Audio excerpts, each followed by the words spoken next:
প্রস্তুত থাকুন, 1 কোটি শরণার্থী পশ্চিমবঙ্গে আসবে। আমি পশ্চিমবঙ্গের মুখ্যমন্ত্রী রাজ্যপালকে বলবো অবিলম্বে ভারত সরকারের সঙ্গে কথা বলুন, কারণ সিএতে পরিষ্কার আছে ধর্মীয় উৎপীড়নের কারণে যদি কাউকে মার খেয়ে আসতে হয় আমাদের দেশ দেবে। এই পরিস্থিতি যদি 3 দিনের মধ্যে কন্ট্রোল না হয়, জামাতের হাতে, মৌলবাদীদের হাতে বাংলাদেশ যাচ্ছে। 1 কোটির বেশি হিন্দু শরণার্থীকে নেওয়ার জন্য সবাই মানসিক প্রস্তুতি নেন।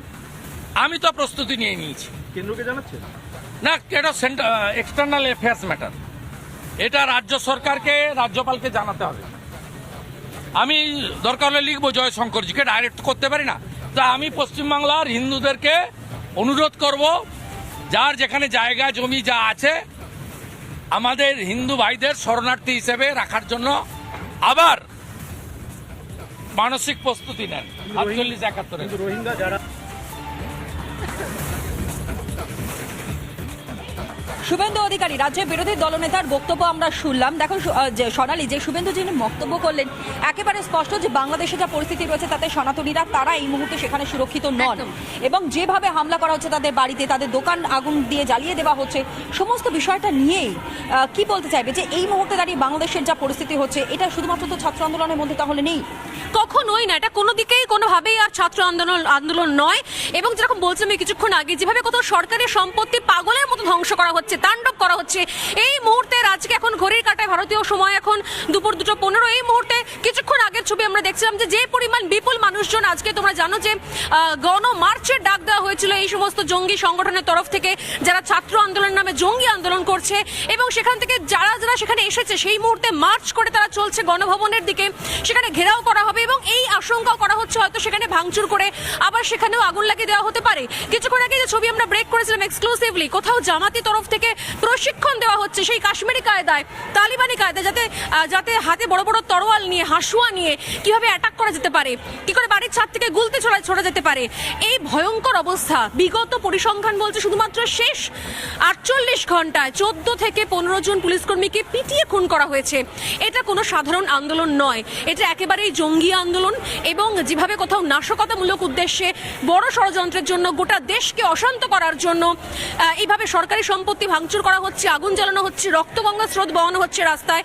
এর উদ্দেশ্য একটাই কি, যেন তেন প্রকারণে যে স্টেবল সরকার রয়েছে, স্থায়ী সরকার রয়েছে, সেই সরকারের পতন, এবং তার জায়গায় কোথাও অন্য রকমভাবে হয় জামাতিদের হাতে, না হয় বিএনপির হাতে সেই ক্ষমতা নিয়ে চলে আসা। এবং এই যে ভয়ঙ্কর পরিস্থিতি রয়েছে, এই পরিস্থিতির মধ্যেই কিন্তু এই সেনা প্রধানের, আর্মি চিফের তার প্রেস কনফারেন্স, এবং সেই জায়গা থেকে কিন্তু মনে করা হচ্ছে যে হয়তো যেদিকে যাচ্ছে সেদিকে হয়তো বাংলাদেশের সেনা শাসন আর শুধুমাত্র সময়ের অপেক্ষা। আর এই মুহূর্তে সোনালী আমাদের সঙ্গে টেলিফোন লাইনে রয়েছেন আন্তর্জাতিক সম্পর্ক বিশেষজ্ঞ রাজাগোপাল ধর চক্রবর্তী। তোমার প্রশ্ন। রাজাগোপাল দা, যে পরিস্থিতি আমরা দেখতে পাচ্ছি এবং লাগাতার যে জঙ্গি আন্দোলন দেখছি আমরা, যেভাবে কত বিভৎসতা ছড়িয়ে পড়েছে, যেভাবে কত রাস্তায় নেমে শুধুমাত্র মারধর, রক্তগঙ্গা বওয়ানো হচ্ছে, একই সঙ্গে পুলিশকে টার্গেট করা হচ্ছে, এবং অত্যন্ত লজ্জার বিষয় হিন্দুদের টার্গেট করা হচ্ছে, তাদের বাড়িঘর জ্বালানো হচ্ছে। শুধু এখানেই শেষ নয়, সাধারণ মানুষের জন্য সরকারি সম্পত্তি, সাধারণ মানুষের জন্য তৈরি হাসপাতাল, রাস্তাঘাট, মেট্রো, এগুলো এর আগে আমরা দেখেছি এই জঙ্গি আন্দোলনের শিকার হয়েছে। দাও দাও করে হাসপাতাল জ্বলছে, বিভিন্ন কলকারখানা জ্বলছে। এই জায়গা থেকে দাঁড়িয়ে আজকে বাংলাদেশ সেনা প্রধানের প্রেস কনফারেন্স কতটা তাৎপর্যপূর্ণ বলে মনে হচ্ছে আপনার, রাজাগোপাল বাবু?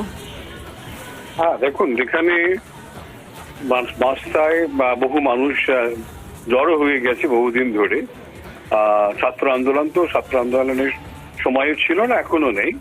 বোঝা যাচ্ছে যে বাংলাদেশ সরকার যারা চালাচ্ছেন, আওয়ামী লীগ, তাদের বিরুদ্ধে একটা বড় গোষ্ঠী রাস্তায় রয়েছে। কোনো অস্বীকার করার উপায় নেই। বাংলাদেশে শেখ হাসিনার সময় যথেষ্ট উন্নতি ঘটলেও এটা বেশ কিছু মানুষ মেনে নিতে পারেনি। তার মধ্যে যাদের কথা বলছিলেন, জামাত আছে, বিএনপি আছে, এবং আমার ধারণা এখানে আইএসআই পাকিস্তানের তারা নিঃসন্দেহে এই খেলায় রয়েছে, তারা মদত দিচ্ছে।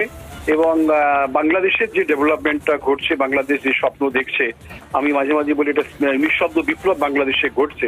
তো যাই হোক, সেটা সেই বিপ্লবের কথা বলার এখন সময় নেই।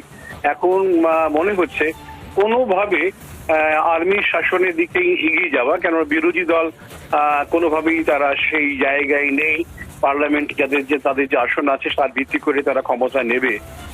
আর্মি বুঝতে পারছে যে রাস্তায় এত মানুষ নেমেছে, এত লোক মারা গেছে, 300-র কাছাকাছি লোক মারা গেছে।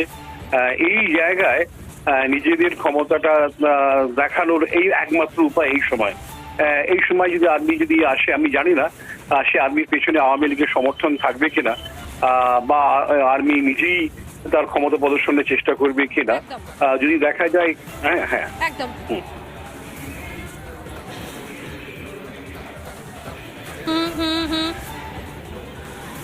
অনেক ধন্যবাদ। রাজগোপাল ধর চক্রবর্তী আমাদের সঙ্গে ছিলেন, আন্তর্জাতিক সম্পর্ক বিশেষজ্ঞ। তনয়, একের পর এক ছবি আসছে, একের পর এক খবর আসছে, এবং এই মুহূর্তে আমার কাছে যে আরো একটা ব্রেকিং নিউজ এসছে, তা হচ্ছে বাংলাদেশের প্রধানমন্ত্রী শেখ হাসিনার তার ছেলে সিকিউরিটি ফোর্সকে বারবার তাদের দেশের যে নিরাপত্তা বন্দোবস্ত, যে সুরক্ষা বন্দোবস্ত রয়েছে, সেই আর্মি অফিসারদেরকে অনুরোধ করছে যাতে কোনো রকমের আনইলেক্টেড সরকার যাতে ক্ষমতায় না চলে আসে, কারণ এই বিএনপি, এই জামাত, এদেরকে মানুষ প্রত্যাখ্যান করেছে। একটা ইঙ্গিত পাওয়া যাচ্ছে এক্ষেত্রে, সেনাদের দিয়ে দেশকে শাসন করানোর কোনো ইঙ্গিত কি পাওয়া যাচ্ছে? দেখো, সেনাদেরকে নিয়ে দেশকে শাসন না হলে এই মুহূর্তে ভয়াবহ অবস্থা আমাদের পড়শি দেশ, আমাদের প্রতিবেশী দেশ, একটা বর্ডারের ডিস্টেন্সে বাংলাদেশ, সেখানকার যে পরিস্থিতি রয়েছে, সেনা শাসন দীর্ঘস্থায়ী না হলে আপাতত যে পরিস্থিতি, তাতে মনে হচ্ছে সেনা না নামালে এই রকমের অরাজকতা, এই ধরনের অশান্তির আবহ, এই ধরনের হিংস্রতা, সেটা কিন্তু কোনোভাবেই সেটা নিয়ন্ত্রণে আসা সম্ভব নয়। আর এই মুহূর্তে আরো একবার ব্রেকিং নিউজ দিকে নজর রাখছি, যেখানে আরেকটু পরেই সেনা প্রধানের ভাষণ রয়েছে। তার আগে বাংলাদেশের প্রধানমন্ত্রী শেখ হাসিনা তার ছেলের অনুরোধ, ভাষণের আগে সেনাকে কড়া হওয়ার অনুরোধ শেখ হাসিনার ছেলের, যাতে কোনো রকমের আনইলেক্টেড গভর্নমেন্ট, অর্থাৎ নির্বাচিত নয় এমন কোন সরকার যাতে কখনো ক্ষমতায় চলে না আসে, তার জন্য অনুরোধ করলেন শেখ হাসিনার ছেলে। অতএব বিষয়টা বোঝা যাচ্ছে কোথাও। এবং একই সঙ্গে এই মুহূর্তে আরো একটা ব্রেকিং নিউজ দিকে নজর রাখবো তনয়, আরো একটা ব্রেকিং নিউজ, যে সম্ভাবনা প্রবল হচ্ছে শেখ হাসিনার পদত্যাগ করারও, রেজিগনেশন দেওয়ার সম্ভাবনাও কিন্তু প্রবল হচ্ছে ধীরে ধীরে। অতএব যে পরিস্থিতি হতে পারে শেখ হাসিনা পদত্যাগ করে পুরোটাই সেনার হাতে তুলে দিতে চলেছেন, এবং তাদেরকেই বলবেন হয়তো যে পুরোটা পরিস্থিতি নিয়ন্ত্রণ করতে, শান্ত করতে, কারণ তিনি আগাগোড়া বলেছেন যে এই দেশকে শান্ত করতে চান তিনি, এই দেশকে আবারও আগের অবস্থায় ফিরিয়ে দিতে চান তিনি। সেই জায়গা থেকে কিন্তু নজর থাকছে আমাদের। সময় আর মাত্র আধ ঘন্টা, তারপরে 3টের সময়তে বাংলাদেশের সেনা প্রধান তিনি বসছেন প্রেস কনফারেন্স, এবং সেক্ষেত্রে একদমই তাই, ওয়াকির উজ জামান তিনি প্রেস কনফারেন্স করছেন, এবং সেই জায়গা থেকে মনে করা হচ্ছে তিনি একটা স্থায়ী সমাধান সূত্র দিতে পারেন।